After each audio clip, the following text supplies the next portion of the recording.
See, the problem is I got to get this guard on here,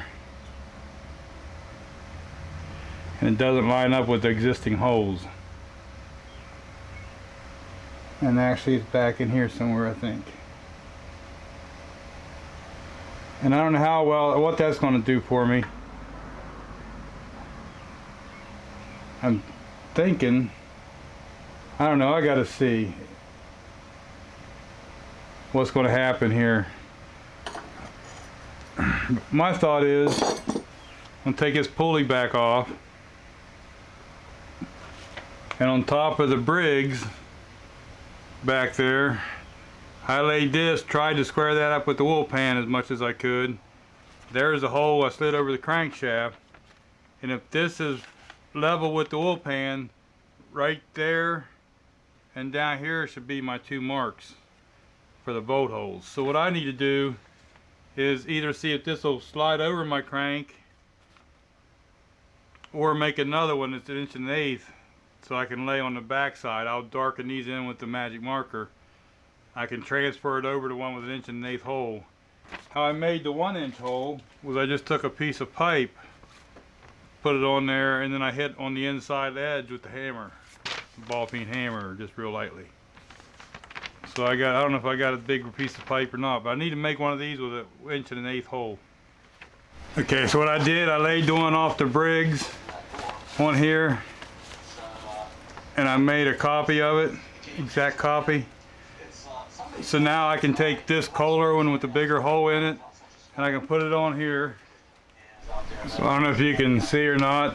All I did is laid that paper up there, leveled it up as best as I could on the same plane as the oil pan, like I did on the Briggs. Made that as level as I could looking. And then I just took my hands and rubbed all over the paper and made the imprints. I got the 4 holes now, and I can punch them out, and then I got a template of all the holes I'll need. Okay. So I'll have that hole, and this hole, and this hole. What I'm thinking about doing, and I don't know if this will be the one or not, but I'm thinking about just going across there, putting 2 bolts in it, and weld a stud off of it right here. And do the same on the bottom, and we weld a stud off of it. I wish this was a little thicker, but I don't want to push the guard out either. I might try it with this, and then worst comes to worst, I got to make another. Okay, I'm not sure what you're going to see, but when I had that paper up there marking these holes, I put a black mark through the holes on the Briggs. Man, too bad you couldn't just drill. And so what I'm going to do is put this back. Okay. Now I'm going to put this up here. So there it is lined up, and it looks legit. Looks like it's about the right way around the belt. So I guess that's what we're going with. So I think the template's going to work out fine. One of my biggest problems was making sure I had it clocked in the right place.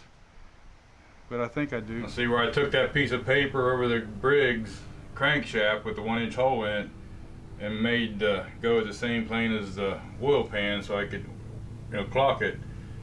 I come up with this bolt and this bolt location. So now what I done was I just made these metal brackets off of that pattern and put the holes there. And okay, now the belt guard should just slide over top of this. Okay. Now the one thing I did do is when I put these bolts in, I threaded this. This is only 1/8 inch. I'd like to use something thicker, but I needed less spacing. I needed the smallest amount of spacing out as I could to do this. But where I made these studs stick out, what I need to do is put a nut on there and then just cut it off right behind it. These studs are just a little bit too long. I can't just take those 2 off and get it off because it hits the pulley. You can see I cut them off, hopefully not too short. So now I need to slide the pulley up on here and put the belt on, put it where I think it's going to be, and see if I can get this one off. About right there is where the belt's going to be. I got a little bit of leeway in or out. But even if I do gotta, I've tried this, even if I do gotta push the pulley in a little bit, I can take this on and off pretty easily with that cut off. Oops.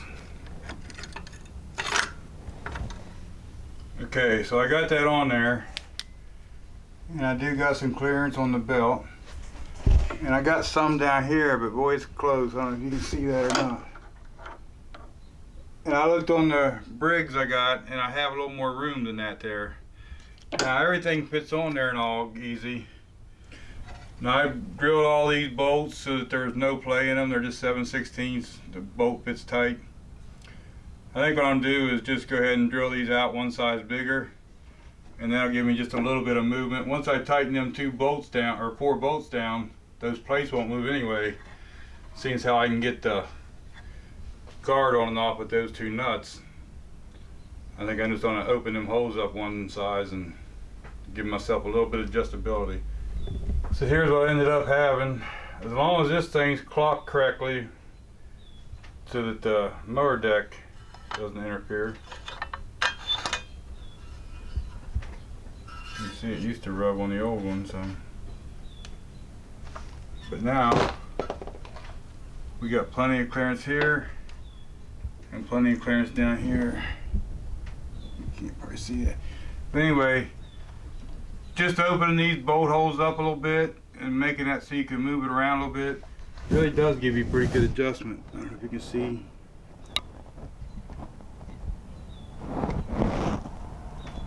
Down there or not, but I got plenty of room. Everything looks good sitting here.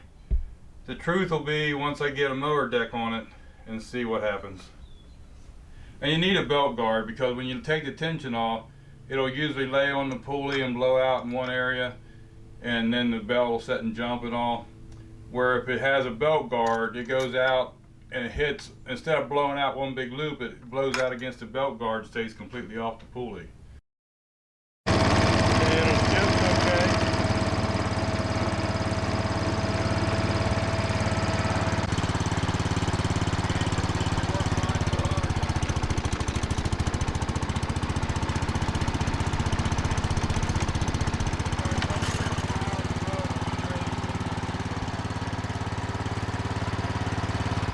So that was just a little bit tight at the bottom.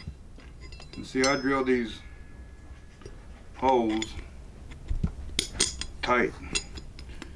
So I think I'm just going to open them holes up, them 4 holes up, one with a step bit, one step. And that should give me a little bit of adjustability on here. And once they're bolted to the engine, they should stay there.